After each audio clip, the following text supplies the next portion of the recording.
સુરતના વરાછા વિસ્તારમાં આવેલા પોદાર આર્કેડમાં વેપારીઓને ભારે નુકસાન થયું છે। ભારે વરસાદના કારણે પહેલા માળ સુધી પાણી ભરાયા હતા। શોપિંગ સેન્ટરમાં પાણી ભરાતા દુકાનો પણ પાણીમાં ડૂબી હોય તેવા દ્રશ્યો હતા। દુકાનમાં પાણી ઘૂસી ગયા હતા। માર્કેટમાં આવેલી મોબાઈલની દુકાનમાં પણ પાણી ભરાયા હતા। વરસાદી પાણી ભરાતા દુકાનમાં રહેલો સંપૂર્ણ મુદ્દામાલ પલળી ગયો।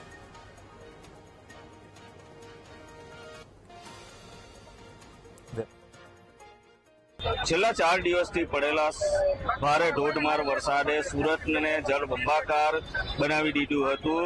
ત્યારે હાલ તો વરસાદે વિરામ લીધો છે, પરંતુ જે પ્રમાણે ભારે વરસાદે તારાજી સર્જી છે।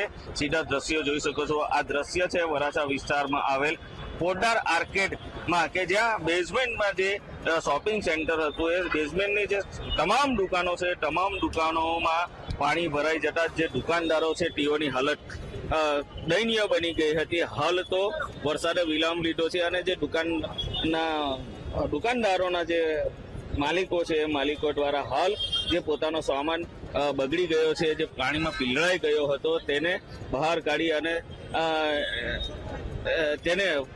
કાઢી અને તેને ફેંકવાની તૈયારી કરી રહ્યા છે। સીધા દ્રશ્યો જોઈ શકો છો કે આ જે પ્રમાણે ભારે વરસાદને કારણે જે દુકાનોમાં પાણી ભરાયા હતા અને તમામ મુદ્દામાલ જે હતો એ નષ્ટ પામ્યો છે, જેના કારણે દુકાનદારોએ ભારે નુકસાન થયું છે। ત્યારે આપણી સાથે જે દુકાનદારો છે દુકાનદારોની સાથે આપણે વાત કરવાનો પ્રયાસ કરીશું। જી, આપનું નામ, આપની સાની દુકાન હતી અને કેવી પરિસ્થિતિ હતી, હાલ શું છે? હું તમને મારું છે દીપ હેમંતભાઈ ઠક્કર। મારી દુકાન જો ગ્રાઉન્ડ ફ્લોરમાં તમે જો ડીએમ મોબાઈલ છે। મારી તો સ્ટાર્ટિંગ વરસાદ આવ્યો ને ત્યારે જ આખી ડૂબી ગઈ, તો મેં કીધું એટલું બધું પાણી નહીં આવે। પછી ધીમે ધીમે માલ તો અમે કાઢી લીધો થોડો, પણ બાકી બધું ફર્નિચર, એસી, ટીવી આખી બધી પતી ગઈ, 1.5 માળ સુધી પાણી આવી ગયું હતું। અત્યારની હાલ પાણી ઉતર્યા પછીની કન્ડિશન તમે જોવો ને તો લગભગ 100 થી 150 કરોડનો ખર્ચો છે। કોઈ વસ્તુ કામ આવે એવી નથી ને પછી વાયલા વાળાની વાત કરું, એસેસરીઝ, બેટરી, ડિસ્પ્લે, એ તો પાણી હેડે એટલે કઈ જવાબદારી આવતી નથી। કરોડનો માલ તો બધાને નુકસાની થઈ ગઈ છે। અત્યારે બધા આખી રાત ખાધું પીધું ભૂખ્યા બધા હેરાન થાય છે। તમે ખાલી વસ્તુ કન્ડિશન જોઈ લો। મારી બીજી ગ્રાઉન્ડ ફ્લોરમાં છે, હજી મેં હમણાં 10 દી પહેલા જ ઓપનિંગ કર્યું, 5 લાખનું ફર્નિચર, એ મારું 0 થઈ ગયું અત્યારે। ખાસ કરીને જ્યારે પાણી આવી ગયું, તંત્ર દ્વારા શું કામગીરી કરવામાં આવી? દ્વારા કહું ને તો ખરેખર તંત્રનો વાક છે। આપણે ભલે મેયરને તંત્ર ટાઈમે ન આવ્યો, જો ટાઈમે આ પાણી નીકળ્યું હોત ને તો આ કન્ડિશન આજે ન આવત। 2 દિવસ સુધી પાણી આમને પડ્યું રહ્યું, કોઈ કાઢ્યું ને અમે અમારી મહેનતથી આટલા બધી તલાટી મંત્રીને કહ્યું તો એમાંથી એક અમને ખાલી ટ્રેક્ટર મોકલ્યું, બાકી બધું અમે પાણી કઢાવ્યું। 2 દિવસથી પાણી કાઢીને આજની આ કન્ડિશન તમે જોઈ લ્યો, આજે પાણી નીકળ્યું, કઈ બચ્યું નથી। જે ચોક્કસથી કે જે પ્રમાણે દુકાનદારો પોતાનો માલ જે દુકાનમાં હતો એ પણ લેવા માટે બહાર નીકળી શક્યા નહીં અને જે પાણીની આવક થઈ એટલે ભારે પાણીની આવક થતા જ આ જે પાણી છે દુકાનમાં પ્રવેશી ચૂક્યું હતું, જેના કારણે દુકાનદારોનો તમામ માલ જે છે ભીનાઈ જવા પામ્યો છે। આપણી સાથે અન્ય દુકાનદારો છે, તેમની સાથે આપણે વાત કરીશું। જે આપનું નામ, શું પરિસ્થિતિ થઈ હતી અને હાલ શું પરિસ્થિતિ છે? મારું નામ ધવલ છે। હું 15 વર્ષથી અહીંયા પોદાર માર્કેટમાં કાર્યરત છું।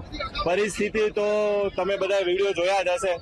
રોડના લેવલ ટુ લેવલ પાણી હતું, એટલે અમારી દુકાન લગભગ એક નીચેનો ગ્રાઉન્ડ ફ્લોર અને સેકન્ડ ફ્લોર અડધો ડૂબી ગયેલો હતો।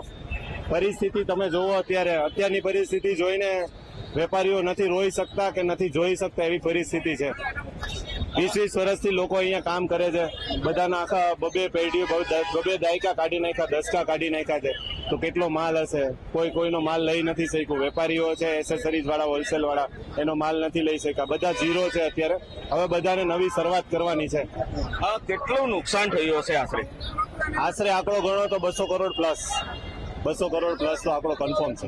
તંત્ર દ્વારા કઈ તમને મદદ કરવામાં આવી છે? તંત્ર દ્વારા 24 કલાક સુધી કોઈ મદદ નહોતી। 24 કલાક પછી જયારે વિડીયો સોશિયલ મીડિયા પર ફરતા થયા તો તંત્રએ બહાર પાણી કાઢવા માટે એક મશીન આપેલું હતું। પછી તંત્રના બીજા વિડીયો વાયરલ કર્યા ત્યારે એસએમસીના થોડાક સાહેબો લોકો આવ્યા હતા, એ પણ 24 કલાક પછી, ત્યાં સુધી તો કોઈ સપોર્ટ હતો જ નહીં। પછી બીજું 2 મશીન મૂકીને આજે સવારે 9 વાગે પાણી પૂરું બહાર નીકળી રહ્યું છે, તો હવે રાહતની કામગીરી ચાલુ છે। ચોક્કસથી કે જે પ્રમાણે તંત્ર દ્વારા જે કામગીરી કરવાની હોય છે એ કામગીરી કરવામાં ન આવી હોવાને કારણે આ દુકાનદારોને ભારે નુકસાન થયું છે। જે ગ્રાઉન્ડ ફ્લોરમાં પાણી કાઢવાનું હોય છે, પાણી કાઢવા માટે પણ મહાનગરપાલિકા દ્વારા કોઈ મદદ કરવામાં આવી હતી. ત્યારે જે આ દુકાનદારો છે, દુકાનદારો જાતે મશીન લાવીને અહીંથી પાણી કાઢવાની તજવીજ હાથ ધરી હતી અને હાલ જ હમણાં વરસાદ તમામ પાણી નીકળી ચૂક્યા છે, પરંતુ જે માલ સામાન છે, માલ સામાન તદ્દન ભીનાઈ ગયો હોવાથી હવે તેઓને કચરામાં ફેંકવાનો વારો આવ્યો છે. અન્ય દુકાનદાર છે, આપણે વાત કરીશું. જે આપનું નામ અને શું પરિસ્થિતિ છે હમણાં દુકાનની? અત્યારે બહુ ખરાબ પરિસ્થિતિ છે. અહીંયા નીચાણવાળા વિસ્તારમાં સરકારને ગાઈડલાઈન આપવી જોઈએ. અગાઉ 3 મહિના એનું રેસ્ક્યુ થવું જોઈએ અને એની ટીમ દોડવી જોઈએ. જ્યારે વરસાદ આવી રહ્યો હતો ત્યારે કોઈ પણ અત્યારે તંત્રનો માણસ અહીંયા દેખાણો નહોતો. પાણી ભરાઈ જાય, બધા લોકો હેરાન થઈ જાય પછી આવે છે. અગાઉ 3 મહિના આ લોકોને ગાઈડલાઈન આપવી જોઈએ કે ક્યાં નીચાણવાળા વિસ્તારમાં બધું ક્લિયર કરાવવું જોઈએ કે અહીંયા વર્ષો વર્ષ પાણી ભરાય છે. તો અગાઉ સરકારને જાગૃતતા હોવી જોઈએ, એસએમસી વાળાને. આવી રીતે લોકોનો લાખોનો કરોડોનો માલ આવી રીતે બેકાર થઈ ગયા. અત્યારે મોંઘવારી છે, લોકોને કામ નથી મળતું. હવે બિચારા નાના માણસો હોય તો આ સરકારને ધ્યાન આપવું જોઈએ કે ભાઈ 3 મહિના અગાઉ આવી રીતે બધું સ્ટ્રિક્ટલી હોવું જોઈએ. ઝાડ પડી જાય છે, અમુક જગ્યાએ મિની બજારમાં ઝાડ પડી ગયું, 2 માણસ મરી ગયા, તો એસએમસી વાળાને અગાઉ તૈયારી કરવી જોઈએ કે જે ઝાડ નબળા હોય એને અગાઉ બધું તૈયારી કરી રાખે. આવી રીતે ના ચાલે.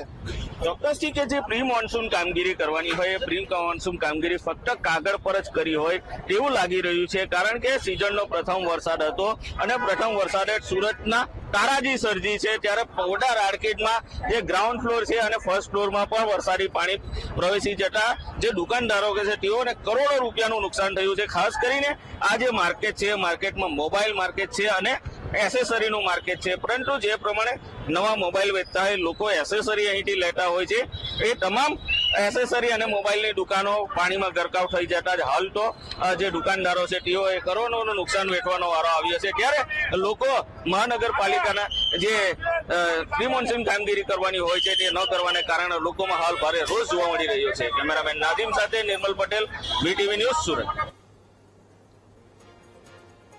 સુરતના ખાડી વિસ્તારમાં વરસાદ બંધ થવાના 2 દિવસ પછી પાણી ઓસર્યા. ભારે વરસાદે સુરતની અનેક સોસાયટીમાં તારાજી સર્જી. મોટાભાગની સોસાયટીમાં ઘરવખરીને નુકસાન થયું છે. પાણી ઓસર્યા પછી સ્થાનિકોએ ઘરની સાફ સફાઈ શરૂ કરી. પાણી ઓસર્યા પછી પણ પદાધિકારીઓ ન આવતા સ્થાનિકોએ રોષ ઠાલવ્યો છે. પાણી ભરાતા ગાડીઓને મોટું નુકસાન થયું. ખાવા પીવા માટે પણ મુશ્કેલી વેઠવી પડી. મહાનગરપાલિકાના કર્મચારીઓ સાફ સફાઈ કરવા માટે પણ ફરક્યા નથી. हालात तो सूरत में 2-3 दिन से बारिश हो रही है. अभी सब जगह पानी भर गया है. यहाँ आप देख सकते हो पूरा घोड़ादरा मार्केट से डिंडोली तक का रास्ता बंद है. लोगों की अवर जवर बंद हो गई है. सब काम धंधे ठप हो गए हैं. यहाँ आप देख सकते हो पीछे पानी भरा पड़ा है पूरा. और सूरत पुलिस और सफाई कामदार पूरी मेहनत कर रहे हैं. बाकी नेता तो भजिया पार्टी कर रहे हैं और गाठिया की पार्टी कर रहे हैं. नेता को कुछ पड़ी नहीं है आम जनता पार्टी की. अभी देखिए हालात कल दोपहर के बाद में जो बारिश कम हुई है उससे कुछ हालात सुधरे हैं और प्रशासन भी अपने हिसाब से काम कर रहा है. गोड़ादरा पुलिस, सारोली पुलिस सब इधर में सहयोग कर रही है. पर ये जो कॉरपोरेटर लोग हैं उनको भी थोड़ा अच्छा सहयोग देना चाहिए क्योंकि ये हर साल की समस्या है. इस साइड में जो पानी भरता है, आज ये कपड़ा बाजार है फैब्रिजो, इसमें भी अंडरग्राउंड में जितनी गाड़ियां थी सब में पानी गया है. और आगे यहाँ से लेकर डिंडोली तक जो रास्ता जाता है लगभग पूरा रास्ता बंद है. सूरत में काफी जगह पानी भरा है पर ये जो समस्या है ये हर साल की समस्या है. यहाँ रहने वालों के लिए बड़ी प्रॉब्लम की बात है. क्या लाइट आ गई है? लाइट की कनेक्टिविटी लाइट की कनेक्टिविटी अभी जैसे रूसी विहार में मेरे रिलेटिव्स रहते हैं उनको भी फोन किया. ब्रजभूमि में भी रहती है मेरी भतीजी, तो हम लोग यहाँ उनको मदद करने के लिए आए हैं कि चलो उनको दूध, राशन पानी कुछ भी तकलीफ हो. और पावर अभी तक नहीं आया और इसमें भी एक बिल्डिंग में जनरेटर चालू है जिससे सब लोग अपना मोबाइल चार्ज करना या जरूरत का काम कर सकते हैं. સુરતમાં ધીમે ધીમે પૂરના પાણી ઓસરી રહ્યા છે. ઓલપાડના સાયણમાં પૂર ઓસરવાની શરૂઆત થઈ ગઈ છે. સાયણ ગ્રામ પંચાયત દ્વારા જંતુનાશક દવાનો છંટકાવ કરાયો છે. રસ્તા પર જમા થયેલો માટી અને કચરો જેસીબીથી દૂર કરવામાં આવ્યો. મેડિકલની ટીમને સાથે રાખીને જરૂરી દવાઓનું પણ વિતરણ કરાયું.